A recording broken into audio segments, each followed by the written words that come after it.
प्रिय मित्रों नमस्कार। आज की वीडियो में हम आपको बताएंगे कि पत्नी के अलावा एक स्त्री के साथ संबंध स्थापित करना पाप है पुण्य। मित्रों, यमराज और रानी की यह कथा एक पुरानी पौराणिक कथा है जिसमें यह बताया गया है कि पत्नी के अलावा एक और स्त्री के साथ संबंध रखना पाप नहीं माना जाता है यदि वह स्त्री आपकी धर्मपत्नी के रूप में मानी जाती है, अर्थात आपकी पत्नी द्वारा दी गई अनुमति से संबंध स्थापित किया गया हो। यह कथा अधिकतर धर्म, न्याय और नैतिकता पर आधारित होती है। प्रिय मित्रों, एक बार भगवान भोलेनाथ कैलाश पर्वत पर विराजमान शांत स्वभाव के साथ अपनी भक्ति में लीन थे। तभी वहां माता पार्वती आती है और चुपचाप भगवान भोलेनाथ के पास बैठ जाती है। माता पार्वती को चुपचाप देखकर भगवान भोलेनाथ कहते हैं कि हे देवी पार्वती, आज का वातावरण तो बहुत ही मनमोहक है और तुम तो बिल्कुल चुपचाप हो। मुझे बताओ तुम्हारी चुप्पी का कारण क्या है। प्रिय मित्रों, भगवान भोलेनाथ की बात सुनकर देवी पार्वती कहती है कि हे प्रभु, आज मेरे मन एक प्रश्न है। माता पार्वती आगे कहती है कि हे प्रभु, मैं जानना चाहती हूं कि पत्नी के अलावा किसी दूसरी स्त्री से संबंध रखना पाप है या पुण्य। प्रिय मित्रों, माता पार्वती की बात सुनकर भगवान भोलेनाथ कहते हैं कि हे देवी पार्वती, तुम्हारा यह प्रश्न केवल तुम्हारा ही नहीं बल्कि संसार की समस्त स्त्रियों का प्रश्न है। भगवान भोलेनाथ आगे कहते हैं कि हे देवी पार्वती, मैं संसार की समस्त स्त्रियों के कल्याण हेतु इस प्रश्न का उत्तर अवश्य दूंगा, लेकिन इससे पहले मैं तुम्हें एक प्राचीन समय की कथा सुनाता हूं। इस कथा को सुनकर तुम्हें भली भांति आभास हो जाएगा कि पत्नी के अलावा किसी दूसरी स्त्री से संबंध बनाना पाप है या पुण्य। भगवान शिव जी आगे कहते हैं कि हे देवी पार्वती, इस कथा को बहुत ध्यानपूर्वक ढंग से सुनना और जो भी मेरा भक्त इस कथा को ध्यानपूर्वक और पूरा अंत तक सुनता है, मैं उसके किए हुए पापों को नष्ट कर दूंगा। यह कहकर भगवान भोलेनाथ कथा का आरंभ करते हुए कहते हैं कि हे देवी पार्वती, एक समय की बात है, एक राजा और रानी का जीवन अत्यंत सुखमय था। राजा अपने राज्य के न्यायप्रिय शासक थे, जबकि रानी अत्यंत धैर्यवान और गुणवान थी। लेकिन राजा के जीवन में एक बड़ा संकट आया जब उसकी आयु समाप्त हो गई और यमराज उसे लेने आए।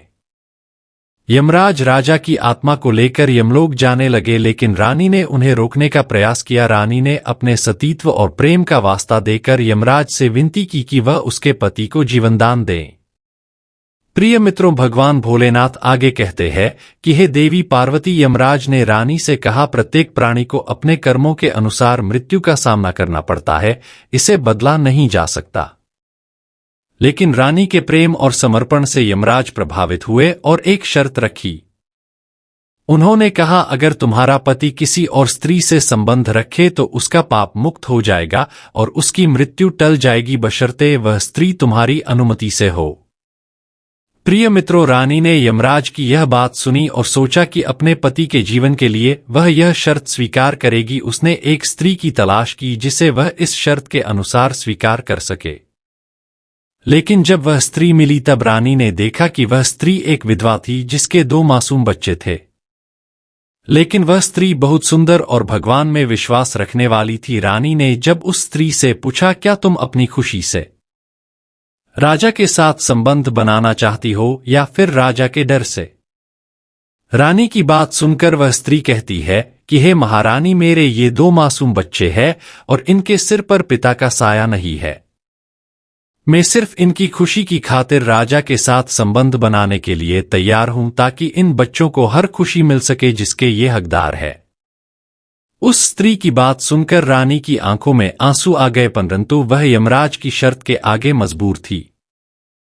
प्रिय मित्रों, भगवान भोलेनाथ आगे कहते हैं कि हे देवी पार्वती, रानी उस स्त्री को लेकर राजमहल चली आती है और उस स्त्री को अपने हाथों से नए वस्त्र पहनाकर राजा के सामने हाजिर करती है और राजा को कहती है कि हे राजन, यमराज की शर्त अनुसार मैं अपनी अनुमति से इस स्त्री को तुम्हारे पास लाई हूं। प्रिय मित्रों, राजा ने जब उस स्त्री की नम आंखों को ध्यान से देखा, वह समझ गया हो ना हो इसकी जरूर कोई ना कोई मजबूरी है। यह विचार करके राजा ने उस स्त्री से संबंध बनाने से मना कर दिया, क्योंकि वह अपनी पत्नी के प्रति अत्यंत निष्ठावान और प्रेमपूर्ण था। उसने अपनी पत्नी से विवाह किया था और उसके साथ जीवन भर का व्रत लिया था कि वह उसी के साथ निष्ठा बनाए रखेगा।